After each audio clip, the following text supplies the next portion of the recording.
Of class fourth. आज हम start कर रहे हैं chapter agriculture and life stock in India. Chapter fifth है, तो आप सब लोग पूरा ध्यान से चैप्टर अच्छे से सुनेंगे, समझेंगे। कुछ भी अगर आपको डाउटफुल रहता है तो आप कमेंट करके पूछ सकते हो, ठीक है। सो इस चैप्टर में पढ़ने वाले कि agriculture, types of crops, major crops of India, food crops, cash crop, plantation crops, livestock rearing, development in agriculture, ठीक है। एग्रीकल्चर में और जो हम पशुपालन करते हैं, इन सब में क्या क्या तब्दीली आई हैं, क्या क्या चेंजमेंट आए हैं इंडिया में, कैसे हमने अपने को आपको डेवलप किया है, किस तरीके से हम आगे बढ़े, ये सब के बारे में जानने वाले हैं। सो इसमें पहला ही स्टार्टिंग में आपका पहला क्वेश्चन मिलेगा, who among the following is known as the father of the green revolution? Surendra Pal Begna, Raja Ramana and M S Swaminathan. अब इनमें से ग्रीन रेवोल्यूशन के जो फादर हैं कौन है? तो आंसर है एम एस स्वामीनाथन। अब आपको ये होगा कि ग्रीन रेवोल्यूशन क्या होता है, तो पहले हम ये समझते हैं ग्रीन रेवोल्यू अगर हम हिंदी में अगर इसको बोलें एज अ ट्रांसलेट करें तो ग्रीन रेवोल्यूशन मीन्स हरित क्रांति। जैसे वाइट रेवोल्यूशन आया था जब दूध के थ्रू हमने अपने जो वुमेन हैं वहाँ से सबको मतलब डेवलप करना चालू किया कि वो लोग भी कुछ कमा सकती हैं, वो भी अपने आप की स्थिति को सुधार सकती हैं। तो गुजरात से स्टार्ट हुआ था और ऐसे ही जब हमारे पास हर चीज़ की कमी पड़ गई थी, अब यहाँ पे जब अंग्रेज़ों ने इतने टाइम तक यहाँ पे अपना रूल किया था इंडिया पे, तो इस जब ये गए थे तो यहाँ इंडिया क्या ये स्थिति कि इंडिया मतलब इतने अपने आप इतना सक्षम नहीं थी, वो जो भी खरीदते थे और फिर करते थे, बल्कि यहाँ की ज़मीन बहुत उपजाऊ थी। बट यहाँ पे स्टार्टिंग में आपको मालूम है कि इंडिगो की खेती की जाती थी, जिससे यहाँ का जो लैंड था खराब हो रहा था। फिर क्योंकि हमने अगर इनको फादर कहा है तो ये कॉन्सेप्ट लेके आए थे कि आप यहाँ पे खुद का आपकी ज़मीन अच्छी है, आप यहाँ पे खेती करो और क्यों ना हम खुद इतना सक्षम बने कि हम अपने जो डेली रूटीन है या अपने डेली अपनी खुद की स्थिति सुधार सकते हैं, प्लस हम इतना अनाज उगा सकते हैं कि हम उसको बाहर देशों में एक्सपोर्ट भी कर सकते हैं। तो इस तरह से इसकी शुरुआत हुई और ये जब बढ़ा और इंडिया इतना ज़्यादा सक्षम हो गया था कि इंडिया में गेहूँ में स्टार्ट किया था। जो हम अगर बात करें ग्रीन रेवोल्यूशन जो लेके आया था वो अनाज था, गेहूँ, व्हीट, यहाँ से स्टार्ट हुआ था, ठीक। अब हम आगे बढ़ते हैं। एग्रीकल्चर, एग्रीकल्चर क्या होता है? Agriculture means the cultivation of land, land में जो खेती करना होता है। It is also include the horticulture, live stock rearing and fishing. Horticulture में क्या होता है? सिर्फ फ्लावर्स हैं, ये सब उगाते हैं। लाइव स्टॉक जो हम पशु पालते हैं, प्लस हम जो फिशिंग के लिए मत्स्य पालन कहते हैं ना, फिशिंग, ये सब इसमें इंक्लूड रहता है। अब India is an agriculture rich country. About 70% of the rural households are the engaged in agriculture practices, growing the different types of crops in their livelihood. Agriculture provide the food for the people and raw material for the industry. आप सभी को पता है India कृषि प्रधान देश है। यहाँ पे खेती की जाती है। यहाँ का 70% है जो रूरल हाउस होल्ड है, मतलब 70% लोग यहाँ के एग्रीकल्चर में बिजी हैं। एग्रीकल्चर ही उनका मेन ऑक्यूपेशन बोल लो या उनकी ज़िंदगी को बढ़ाने का एक ज़रिया है। और एग्रीकल्चर क्या प्रोवाइड करता है? आपको फूड प्रोवाइड करता है, प्लस इंडस्ट्रीज़ को रॉ मटेरियल भी एग्रीकल्चर के थ्रू मिलता है। Nature gifted country which are rich fertile soil, बिल्कुल सही बात है। इंडिया में अगर यहाँ की जो मिट्टी है बहुत ज़्यादा उपजाऊ है, एक नेचर का गिफ्ट है इंडिया के लिए, जिसने यहाँ की मतलब कुछ नहीं तो हम ये तो कर ही सकते हैं और बहुत अच्छे तरीके से कर सकते हैं। तो यहाँ की जो फर्टाइल सॉइल है सबसे बड़ा नेचर का गिफ्ट है हम लोग के लिए, जिसमें हमें enough water, irrigation and suitable the climate growing crop farmers with year, मतलब पूरे साल यहाँ का जो क्लाइमेट है प्लस यहाँ पे जो वाटर अवेलेबिलिटी है बहुत अच्छी है, जिसकी वजह से यहाँ पे की खेती बहुत अच्छी होती है। And the work farmer start with the first rain monsoon. कब से स्टार्ट करते हैं? जब मानसून मतलब बरसात की पहली जब रेन स्टार्ट होती है, जून से जुलाई तक यहाँ बहुत अच्छे तरीके से खेती की जाती है। और वो मौसम ऐसा होता है ना कि जो कहीं पूरे टाइम जो खेती ना हो रही है वो सीज़न में हो जाती है और पूरे जगह आप देखते हो एकदम हरा भरा दिखता है।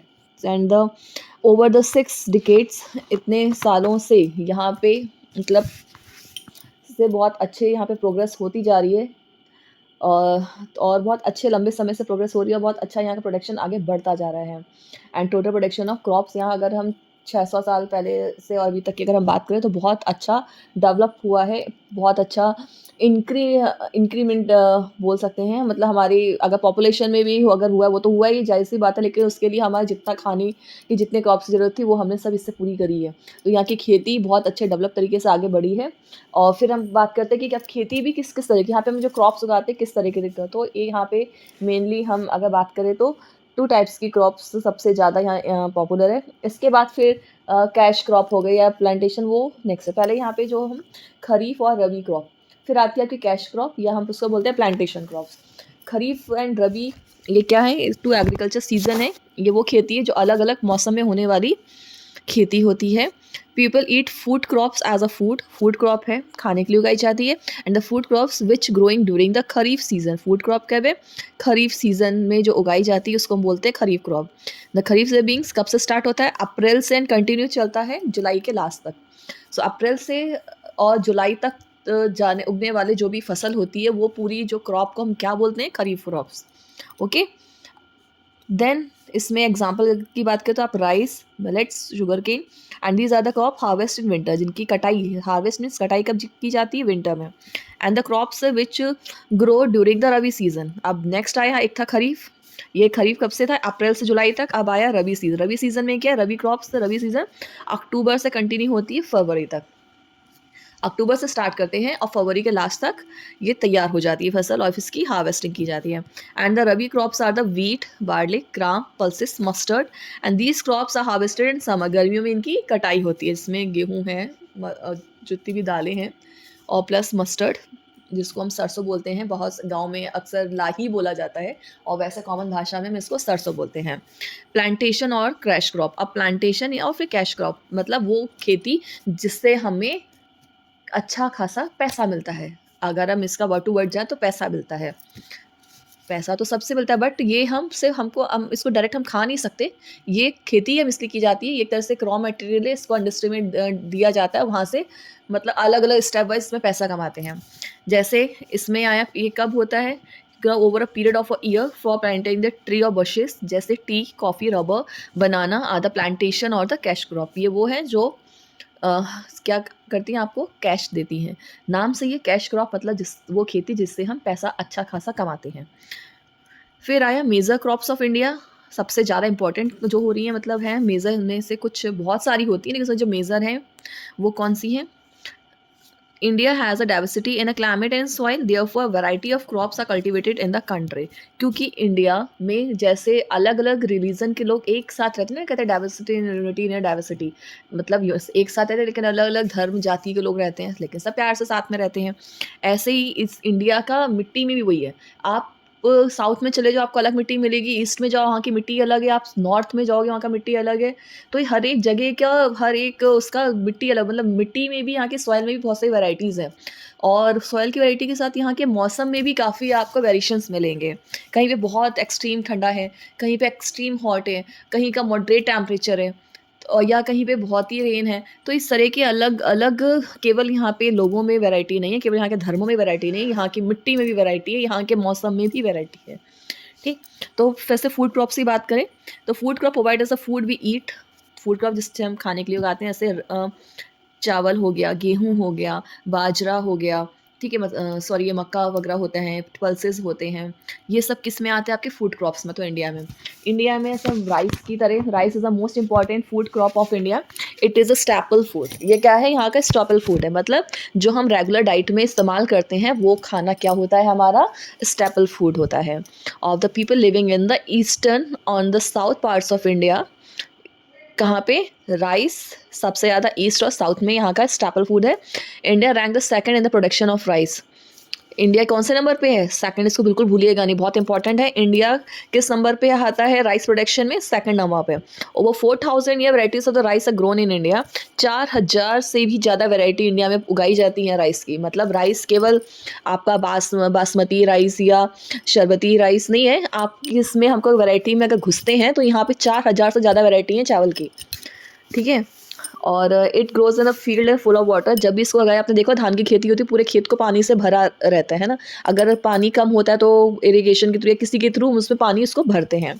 It requires hot and wet climate, जिसमें नमी ह्यूमिडिटी ज़्यादा रहती है, वेट रहता है और प्लस हॉट भी रहता है। And West Bengal, Punjab, Uttar Pradesh are the major rice production states. Punjab, Uttar Pradesh major, यहाँ सबसे ज़्यादा राइस प्रोड्यूस करने वाले स्टेट्स हैं। फिर हम वीट की बात करते हैं। So wheat is a rabi crop. It is the second most important food crop in India. चावल के बाद रोटी, चपाती। आपने देखो कभी भी इंडियन थाली, अगर हम बात करें प्रॉपर इंडियन थाली की, तो उसमें जब तक चपाती नहीं है तो थाली कंप्लीट नहीं होती है। उत्तर प्रदेश, पंजाब, हरियाणा, मध्य प्रदेश, यहाँ पे हाई क्वालिटी के में, हाई क्वांटिटी में वीट उगाया जाता है। And the major wheat producing, मतलब ये बहुत से, लेकिन यहाँ पे बाकी जगह भी लगती है, लेकिन ये सबसे ज़्यादा प्रोडक्शन देने वाली क्या है, स्टेट्स हैं इंडिया के। फिर बात करते हैं millets. Millets are the coarse grains such as a jowar. इसमें क्या क्या था, jowar, ragi, bajra. These are grains are grown in area where there is not enough water. ये उस जगह उगाई जाती है जहाँ पे पानी बहुत ज़्यादा मात्रा में नहीं है, इनफ है। And these grain are grown in Rajasthan, Gujarat, Karnataka and Andhra Pradesh जैसे शहरों में, जैसे स्टेट्स में ये फसलें उगाई जाती हैं, इन क्रॉप्स को पैदा किया जाता है। फिर आते हैं पल्सेस। पल्सेस क्या है, India is the world largest producer and consumer of the pulses. पूरे वर्ल्ड का नंबर 1 सबसे लार्जेस्ट प्रोड्यूसर, उगाने वाला, पैदा करने वाला और सबसे ज़्यादा इस्तेमाल भी करने वाला देश है India. They are the grown in a dry climate. कैसा चाहिए, ड्राई क्लाइमेट रीजन चाहिए। And pulses are the source of proteins in the diet of the people. जो भी हम खाना खाते हैं उसमें प्रोटीन का सबसे हाई सोर्स क्या है, pulses. They includes lentils, the जैसे दाल, such as moong, masoor, arhar, gram. Madhya Pradesh is the leading state of the production of pulses. Madhya Pradesh में सबसे ज़्यादा ये उगाई जाती हैं दालें।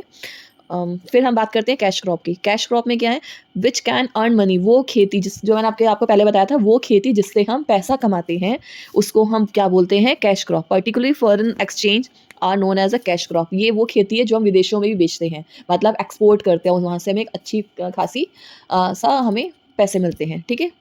जैसे शुगर केन हो गया, tea, coffee, cotton, jute are the cash crop. These crops help to earn money.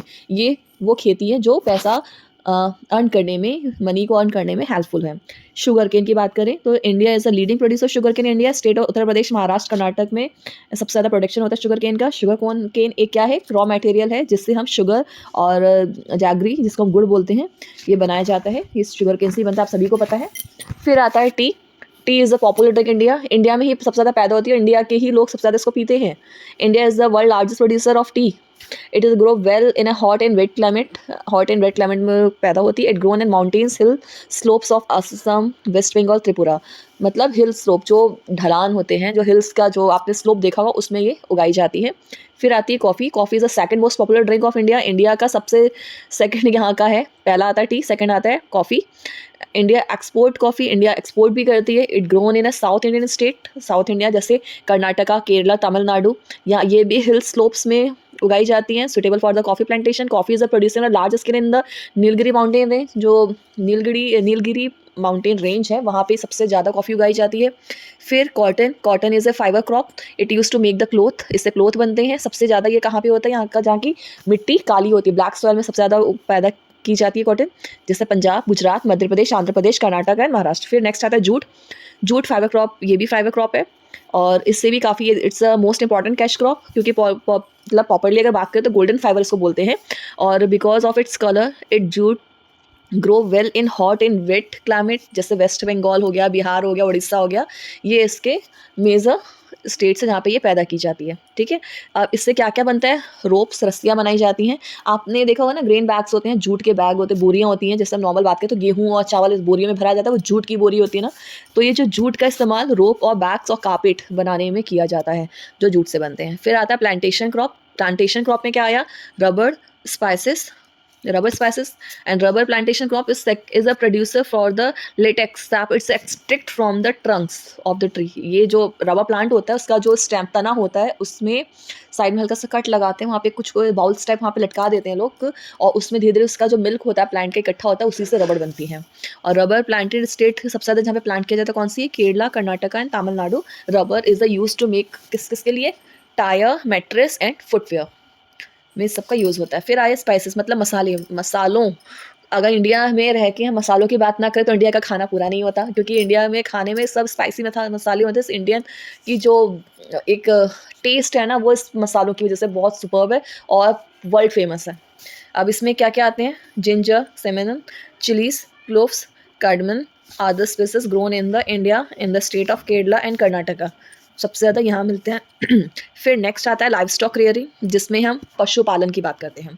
Cattle like cow, buffalo, bullocks are very use to farmer. They help them in a farming method, and the cow are the buffalo give us milk, we make a various thing with the milk. Like जैसे आपके cow हैं, buffalo हैं, ये सब किसके लिए, milk के लिए। और बुलक्स वगैरह हैं, ये किसके लिए, फार्मिंग में। आपने देखा होगा पिक्चर में देखे होंगे आपने। और बैलगाड़ी होती है वो उनको यहाँ से ट्रांसफ़र करने के लिए, प्लस खेतों में जिनके पास ट्रैक्टर नहीं थे, स्टार्टिंग हमारे पास क्या थे, बैल थे। वो खेती में इस्तेमाल करते थे, उनमें हल बाँधा जाता था, उनके थ्रू खेती में हेल्प होती थी। ट्रैक्टर तो अभी जाके हुआ ना जब हमारी टेक्नोलॉजी अपडेट हुई। सबसे स्टार्टिंग हमने खेती किससे करी थी?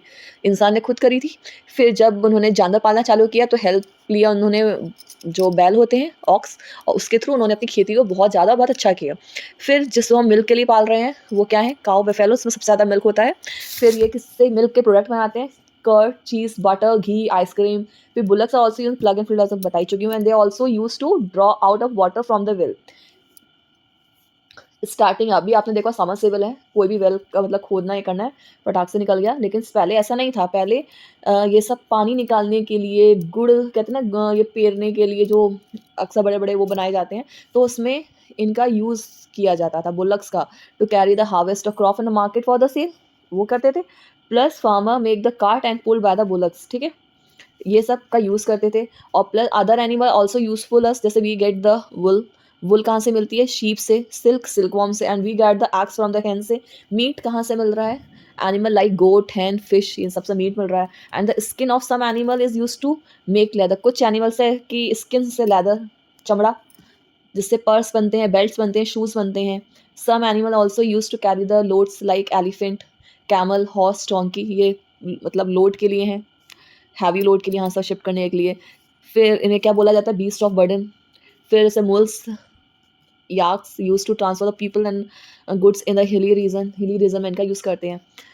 मतलब इंसान है लेकिन लाइव स्टॉक एरियर में बोले, अगर हम पशुपालन क्यों किया? क्योंकि बिना पशुओं के, बिना एनिमल के अब अगर हम आज की डेट में देखें तो हम आज भी अक्सर घरों में 10 में से 8 घरों में तो डॉग पालते हैं।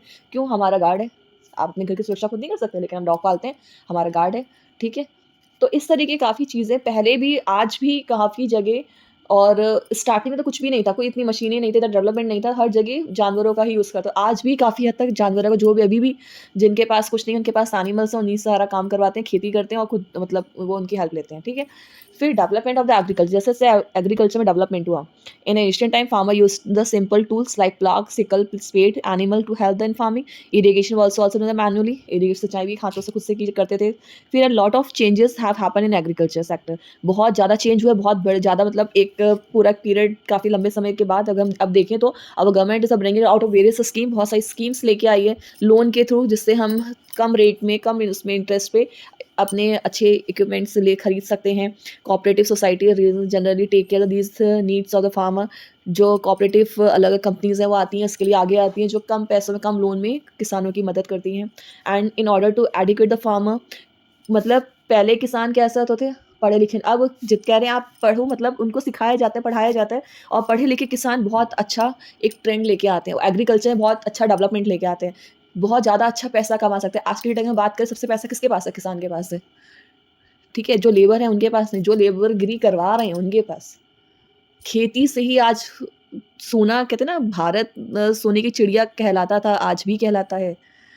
क्योंकि खेती में अगर आप ये कहते हैं ना, मिट्टी, किसान को एक तरह से मिट्टी होना पड़ता है, तब धरती से सोना निकलता है। तो अगर हम बात करें आज की भी, तो आज भी जो खेती में इन्वॉल्व हैं, जो फार्मिंग एग्रीकल्चर में इन्वॉल्व हैं, जो अच्छी खेती करवा रहे हैं, उनके पास आज ही पैसों की कोई कमी नहीं है।